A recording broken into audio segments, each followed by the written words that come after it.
बिस्मिल्लाहिर्रहमानिर्रहीम। अस्सलाम वालेकुम नाज़रीन, आप यूट्यूब चैनल देख रहे हैं। मैं इमरान खान हूँ। अब तक की जो सबसे बड़ी खबर है वो ये है कि गवर्नर खैबर पख्तूनख्वा ने तारीख़ बता दी है जिस तारीख़ को इंतखाबात होंगे। 16 अप्रैल का कहा गया है कि 16 अप्रैल को एक तजवीज़ दी है गवर्नर खैबर पख्तूनख्वा ने कि खैबर पख्तूनख्वा में 16 अप्रैल को इंतखाबात करवाए जाएँ। अब इलेक्शन कमीशन ऑफ पाकिस्तान का एक इजलास फौरी तौर पर तलब किया गया है। उस इजलास में ये फ़ैसला होगा कि इंतखाबात की ये तजवीज़ आ गई है, डेट आ गई है, तो कौन सी डेट कैसे फ़ाइनल की जाए। इसमें पंजाब को भी देखा जाएगा कि पंजाब के इंतखाबात साथ हो जाएं, और अगर वफाकी हुकूमत तहलील हो जाती है, जिसके इम्कानात अब कम दिखाई दे रहे हैं, शहबाज शरीफ साहब कंटिन्यू करना चाहते हैं। ऐसा लगता है कि वो नहीं चाहते कि अभी इंतखाबात में जाएँ, उनको डर है, लेकिन वो अपना असर रसूख इस्तेमाल करके पंजाब और खैबर पख्तूनख्वा के इंतखाबात में धांधली करना चाहेंगे। और यही एक आखिरी रास्ता है इक़्तिदार में रहने का या इमरान खान साहब से बचने का। बहरहाल इमरान खान साहब को ये सूट करेगा कि 2 सूबों में पहले इंतखाबात हो जाएं, बाकी 2 सूबों में और वफाकी हुकूमत के लिए इंतखाबात MNAs के वो बाद में हो जाएं। MNAs के लिए बड़ी मुश्किल पैदा होने वाली है, क्योंकि उन्हें अपने MPs के बगैर इलेक्शन लड़ना होगा और उनके अखराजात दुगने हो जाएंगे। MPs के भी अखराजात बढ़ेंगे इन इंतखाबात के अंदर। लेकिन 16 अप्रैल की जो तारीख़ आई है ये ऐसे ही नहीं आई, और गवर्नर ने, ये वही गवर्नर है जिन्होंने स्टेटमेंट दिया था कि एस्टेब्लिशमेंट फ़ैसला करेगी, और ये फ़ैसला यानी उन्होंने सब बता दिया था कि कहीं और फ़ैसला होता है और इसके अंदर उनको ही करना है, और उन्होंने एक इंटरव्यू भी दिया था। लेकिन गवर्नर खैबर पख्तूनख्वा ने ये क्यों किया है? क्या उन्होंने ख़ुद किया, अपनी मर्ज़ी से किया, या उनको मजबूर किया गया, या उन्हें कहा गया कि ठीक है आप ये कर दें, फिर देखते हैं क्या होगा। अभी भी इंतखाबात जो हैं उनके बारे में हतमी तौर पर तारीख़ का ऐलान नहीं किया गया। हो सकता है कि आने वाले दिनों में तारीख़ का ऐलान भी हो जाए। आईने पाकिस्तान के मुताबिक पाकिस्तान को इंतखाबात में जाना पड़ेगा, क्योंकि पाकिस्तान तहरीक इंसाफ ने पंजाब में और खैबर पख्तूनख्वा में दोनों जगहों पर अदालत से रुजू कर लिया है। हाई कोर्ट जो है लाहौर वाली भी और पेशावर वाली भी, वहाँ पर रुजू कर लिया है। अल्टीमेटली इंतखाबात की तरफ जाना पड़ेगा, इसके अलावा चारा और कोई नहीं है, क्योंकि आइन और कानून यही कहते हैं। तो गवर्नर खैबर पख्तूनख्वा ने एक दानिशमंदाना कदम उठाया है। मुशाहिद हुसैन सैयद साहब ने भी इस पे जोर दिया है। मुशाहिद हुसैन सैयद साहब ने कहा कि हालात ऐसे हैं कि हुकूमत को, उन्होंने कहा, बेचारी बिल्कुल ही फारिग है, और ऐसी सूरत हाल में इंतखाबात की तरफ ही जाना चाहिए। मुशाहिद हुसैन सैयद साहब ने कहा लूली लंगड़ी हुकूमत है, रोज़ जूते पड़ते हैं, गालियाँ पड़ रही हैं, क्या बचा है इस हुकूमत के पास? इससे बेहतर है कि इलेक्शन करवाएं। ये मुशाहिद हुसैन सैयद ने कहा। लोगों को फैसला करने दें ना, ज़िद के ऊपर ना आए, ना इस टाइप के लोग ज़िद करें, ना इस साइड के लोग ज़िद करें, ना उस साइड के लोग ज़िद करें, बल्कि सबको इलेक्शन की तरफ जाना चाहिए और पाकिस्तान की आवाम को फ़ैसला करना चाहिए कि पाकिस्तान में हुक्मरानी का हक़ किसका है और किसको पाकिस्तान में हुक्मरानी करनी है। ये मुशाहिद हुसैन सैयद ने भी कहा। गवर्नर खैबर पख्तूनख्वा ने बाकायदा अब तारीख़ जो है उसकी तजवीज़ दे दी है। इसी तरह पंजाब से भी मुझे उम्मीद है कि जल्द ही ये तजवीज़ आ जाएगी और फिर ये मामला आगे बढ़ेगा। कुछ खबरें जो हैं वो मईशत के हवाले से हैं और बड़ी अजीब और ख़ौफनाक खबरें हैं, लेकिन उससे पहले मैं आपको बताता हूँ कि सानिया पेशावर के हवाले से ख्वाजा आसिफ साहब ने स्टेटमेंट दिया है कि ज़रबे अज़्ब जैसे ऑपरेशन की ज़रूरत है। यानी एक मरतबा फिर पाकिस्तान एक ऑपरेशन में जाएगा, दहशतगर्दी के ख़िलाफ़ ऑपरेशन करना पड़ेगा, जैसा कि ज़रबे अज़्ब में एक ऑपरेशन हुआ था दहशतगर्दी के ख़िलाफ़, और कौमी असम्बली की कमेटी इसका फ़ैसला करेगी। वज़ीर दिफ़ा हैं ख्वाजा आसिफ, उनका बयान जो है वो अहमियत रखता है, लेकिन बहुत सारे लोग इस पर ख़दशात का इज़हार कर रहे हैं कि पाकिस्तान दोबारा एक जंग जैसी कैफियत में चला जाएगा। इससे पहले फ़ौरी तौर पर इक़दाम किए जाएँ, दहशतगर्दी के अफरियत को जो है वो ना सिर्फ कुचला जाए, बल्कि वो तमाम रास्ते भी बंद किए जाएँ जहाँ से दहशतगर्दी पाकिस्तान में दाखिल होती है। अफ़गानिस्तान की हुकूमत को एंगेज करने की अशद ज़रूरत है। जो लोग अमन चाहते हैं और रियासत की रिट को तस्लीम करते हैं, उनसे बातचीत भी होनी चाहिए, लेकिन जो लोग दहशतगर्दी पर तुले हुए हैं और रियासत पाकिस्तान की रिट को तस्लीम नहीं करते, उनके साथ आनी हाथों से निपटना चाहिए। और जो लोग दहशतगर्दी के वाक़यात में मुलव्वस हैं, उनको किसी भी सूरत माफ़ी नहीं मिलनी चाहिए, उनके ख़िलाफ़ एक्शन होना चाहिए। ये है इसका सबसे इम्पॉर्टेंट हिस्सा। अब कुछ चीज़ें पाकिस्तान बेच रहा है। पाकिस्तान क्या कुछ बेच रहा है ये मैं आपको अब बताने वाला हूँ अगले चंद मिनटों में, और ये मुत्तहिदा अरब अमारात को बेची जाएंगी। 5 बड़ी कंपनियों की फ़रोख्त की पेशकश की गई है। यानी हुकूमत के 5 ऐसे इदारे हैं जिनकी फ़रोख्त के लिए पेशकश की गई है मुत्तहिदा अरब अमारात को, यानी यूएई को। अब यूएई को बेचा जाएगा। पहले कतर के लिए कोशिश की गई थी, अब यूएई के लिए की जा रही है। ये जो 5 कंपनियां हैं जिनको बेचा जाएगा सरकारी, इनमें एक OGDCL है, आप सब जानते हैं, PPL है, नेशनल बैंक है, नेशनल बैंक इसके भी शेयर्स फ़रोख्त हो जाएंगे, और PIA है, पाकिस्तान एयरलाइन, आप सब अच्छी तरह जानते हैं, और PNSC। ये शामिल हैं 5 इदारे जिनको बेचा जाएगा यूएई के सामने। तफसीलात के मुताबिक मौजूदा हुकूमत ने यूएई की 2 बड़ी कंपनियों को रियासती इदारों के हिस्से की पेशकश कर दी है। ज़राए के मुताबिक बताया गया कि हुकूमत यूएई से $1 अरब लेने के लिए OGDCL, PPL, national bank, PIA और PNSC के हिस्से फ़रोख्त कर सकती है। यानी मामला ये है कि पैसा लेना हमने यूएई से, और $1 अरब के लिए हम अपने 5 इदारे जो हैं उनको हम फ़रोख्त पे लगा रहे हैं। ये पाकिस्तान की इकॉनमी की हालत हो गई है। यानी निजकारी एक बड़ी अच्छी चीज़ है, लेकिन वो शफाफ तरीके से होनी चाहिए। आपके इदारे इस कैपेसिटी में होने चाहिए कि दुनिया उनको ख़रीदना चाहे और उनके अंदर उनको भी बेहतरी नज़र आ रही हो। अव्वल तो पाकिस्तान की सूरत हाल देख कर लोग ख़रीदने से भाग रहे हैं। डॉलर की शदीद किल्लत है, बैंक्स कोऑपरेट नहीं कर रहे हैं, और पाकिस्तान के अंदर एक दिवालिया जैसी खुदा न खास्ता कैफियत बनी हुई है। तो ऐसे में कौन आएगा जो अपना पैसा अगर पाकिस्तान में फंसाएगा? बहरहाल उम्मीद है कि पाकिस्तानी अपना पैसा अगर पाकिस्तान में ले आए। मिसाल के तौर पे ये जो रवायती सियासी ख़ानदान है, इनका बेशुमार पैसा पाकिस्तान से बाहर पड़ा हुआ है। इन पे इल्ज़ाम है कि ये पैसा लूट मार करके और मनी लॉन्ड्रिंग करके पाकिस्तान से बाहर ले गए थे। तो इनसे गुजारिश है कि इस मुश्किल वक्त में ये पाकिस्तान के काम आए, अपना पैसा वापस पाकिस्तान लेकर आएँ और पाकिस्तान को इस मुश्किल वक्त से निकलने दें। जब पाकिस्तान के हालात बेहतर हो जाए तो फिर लूट लाट के ले जाएँ। दोबारा पाकिस्तान कहीं नहीं जा रहा, इधर ही है। लेकिन पैसा पाकिस्तान में फ़िलहाल लेकर आए और उस पैसे को पाकिस्तान में इस्तेमाल करें, क्योंकि ये मुल्क होगा तो आप लूटेंगे, ये मुल्क होगा तो आप कमीशनें लेंगे, ये मुल्क होगा तो आप इक़्तिदार में रहेंगे।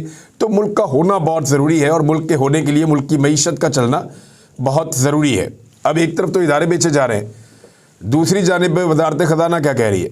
मईशत की बेहतरी के लिए आवाम को मुश्किलात बर्दाश्त करना होंगी। अब ये आप समझिए ज़रा, मैं आपको पहले भी कह रहा हूँ कि IMF के साथ अगर डील हो जाती है ना पाकिस्तान की, तो चंद अदाद शुमारी बेहतर होंगे।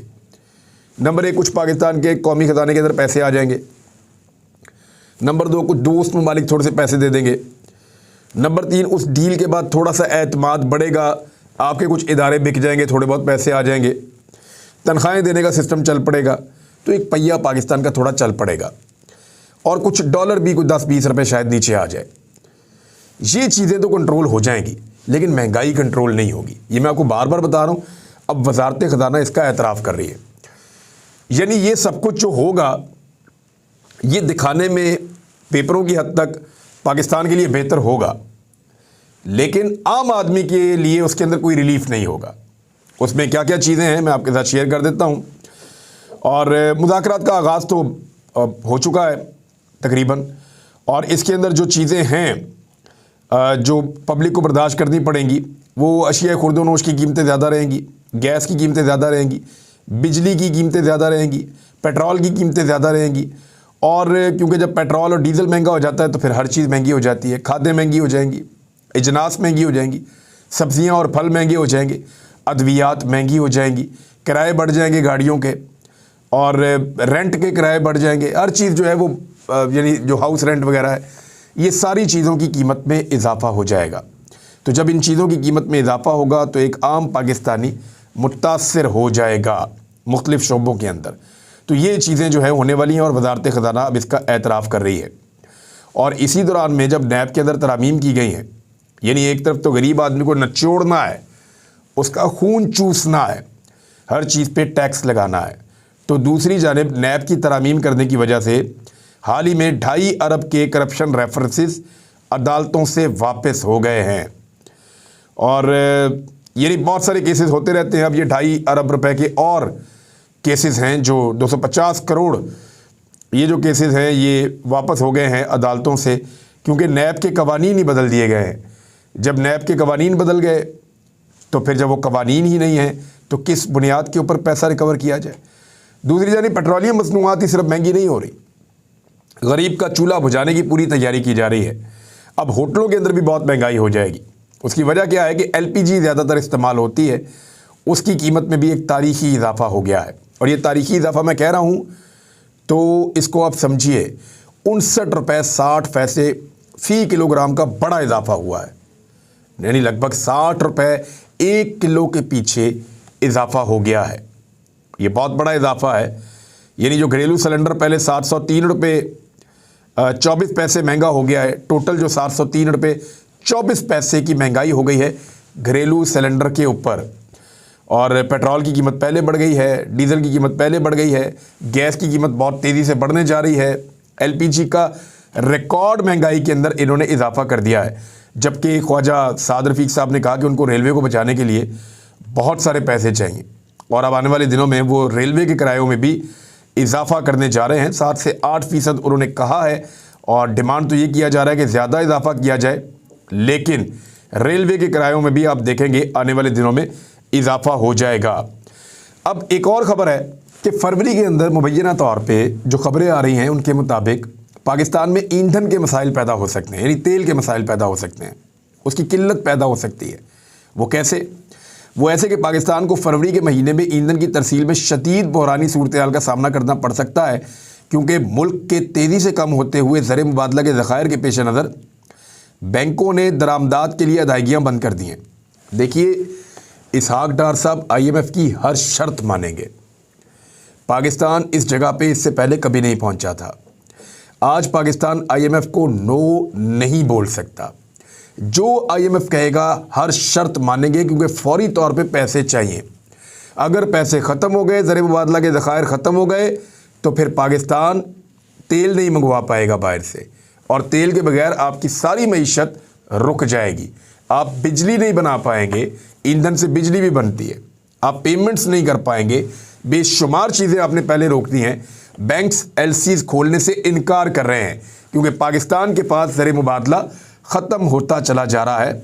जो बैंकों में पड़े हुए लोगों के पैसे हैं, हुकूमत की नज़र उन पैसों के ऊपर भी है। रॉयटर्स के मुताबिक मुल्क को अदायगियों में तवाज़ुन के बहरान का सामना है और डॉलर की बढ़ती हुई कदर की वजह से दरामदी अशिया की कीमतों में तेज़ी से इजाफा हो रहा है। ऑयल कंपनियों में से एक के सीनियर ओहदेदार ने यह बताया रॉयटर्स को कि आइंदा 15 दिन में किसी किस्म की किल्लत नहीं होगी, अलबत्ता अगर हमने अभी फ़ौरन LCs ना खोली तो अगले 15 दिन में किल्लत का सामना हम कर सकते हैं। ये सूरत हाल खुदा न खास्ता पैदा हो सकती है। तो अब हमारे पास IMF की शराइत मानने के अलावा कोई और रास्ता है नहीं, और इसहाक डार साहब IMF की हर बात मानेंगे। यानी उन्होंने ये फैसला किया हुआ है शायद कि अभी MNAs के इलेक्शन नहीं करवाने और वफाकी हुकूमत को तहलील नहीं करना, और कोई ना कोई मुझे ऐसा लगता है कि जुगाड़ करने की कोशिश करेंगे। ना सिर्फ PDM वाले बल्कि इनके सहूलतकार, ये सब मिलकर एक मरतबा कोशिश करेंगे कि पंजाब और खैबर पख्तूनख्वा में इंतखाबात को रुकवाया जा सके। और अगर इन्होंने पंजाब और खैबर पख्तूनख्वा में इंतखाबात को ना रुकवाया तो फिर ये दबा के यहाँ धांधली करने की कोशिश करेंगे, और इतनी धांधली करेंगे कि तबाही फेर देंगे।